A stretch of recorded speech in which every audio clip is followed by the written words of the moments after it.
31 دسمبر قریب ہے اور 31 دسمبر نیو ایئر نائٹ کے موقع پر بہت سے لوگ غیر شرعی کام کرتے ہیں، آتش بازی کرتے ہیں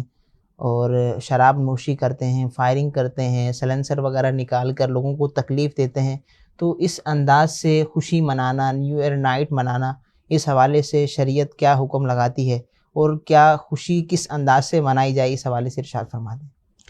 کسی بھی جائز معاملے پر خوشی منانے پر شریعت پابندی نہیں لگاتی ہے، صحیح، لیکن خوشی منانے میں یہ بات ضرور ہے کہ خوشی منانے میں کوئی ایسا طریقہ جس میں شریعت کی خلاف ورزی ہے تو وہ طریقہ اختیار کرنا ناجائز ہے۔ جیسے شادی کی خوشی ہوتی ہے اور شادی میں یقیناً جو ہے وہ سب عزیز و اقارب رشتہ داروں کو خوشی ہوتی ہے اور یہ خوشی کا موقع ہوتا ہے اور اس موقع پر خوشی کا اظہار بھی کرنا چاہیے۔ لیکن اب اگر کوئی اس خوشی کو ناجائز طریقے سے منائے، معاذ اللہ گانے باجے کی محفل سجا کر، شرابوں کے دور چلا کر، یا ڈھول ڈھمکے یا موسیقی یا اس طرح کی محفلیں جما کر، تو ظاہر ہے کہ جو خوشی منانے کا طریقہ ہے یہ ناجائز ہے اور یہ اللہ پاک کی ناراضگی کا ذریعہ ہے۔ اسی طرح پہلی بات تو یہ ہے کہ نیو ایئر نائٹ کی خوشی کس بات کی ہے۔ پہلے تو بندے کو اپنا احتساب کرنا چاہیے کہ یہ جو سال گزرا ہے، اس سال میں اس نے کون سے ایسے نیک اعمال کیے ہیں جو اتنے مقبول ہو گئے، اس کو پتہ بھی چل گیا کہ اب اس کو خوشی منا رہا ہے کہ چلو یہ میرا سال بہت اچھے طریقے سے گزرا ہے، اللہ پاک کی عبادت میں گزرا ہے، اللہ پاک کی رضا میں گزرا ہے۔ وہ تو جو ہے وہ خوشی منانا اس کا ایک حق بھی بنتا ہے جب کہ وہ جائز طریقے سے منائے۔ یہاں ہمارا حال تو یہ ہے کہ ہمارا سارا سال اور سال کا بلکہ اکثر حصہ جو ہے وہ گناہوں میں، نافرمانیوں میں گزرتا ہے۔ بس ہمیں ایک جو ہے وہ نئے سال کے آنے کی خوشی ہوتی ہے، نہ اپنا احتساب ہوتا ہے، نہ یہ فکر ہوتی ہے کہ نئے سال میں ہم نے کیا کرنا ہے، بلکہ نئے سال کی آمد کے ساتھ ہی گناہوں کا کھاتہ کھول دیا جاتا ہے۔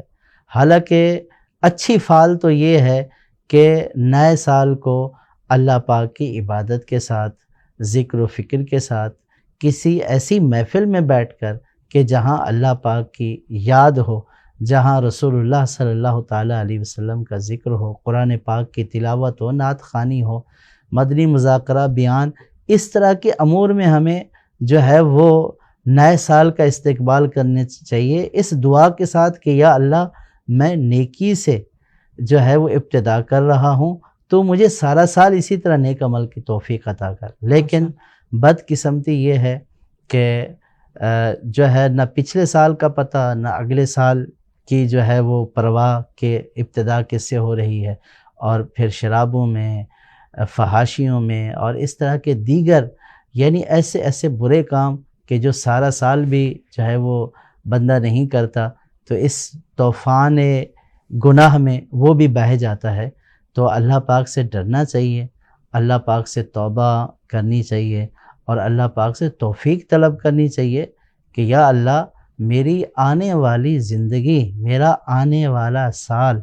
اچھے طریقے سے گزرے، نیکیوں میں، عبادتوں میں گزرے، میں نافرمانیوں سے رک جاؤں۔ تو اللہ پاک کی بارگاہ میں توبہ کرنی چاہیے، نہ یہ کہ اللہ پاک کے غضب کو ابھارنا چاہیے اور ایسے کام کرنا چاہیے کہ جن کو اللہ پاک نے ناپسند فرمایا ہے، اللہ کے حبیب صلی اللہ تعالیٰ علیہ وسلم نے ناپسند فرمایا ہے اور عام مسلمان بھی اس کو ناپسند کرتے ہیں۔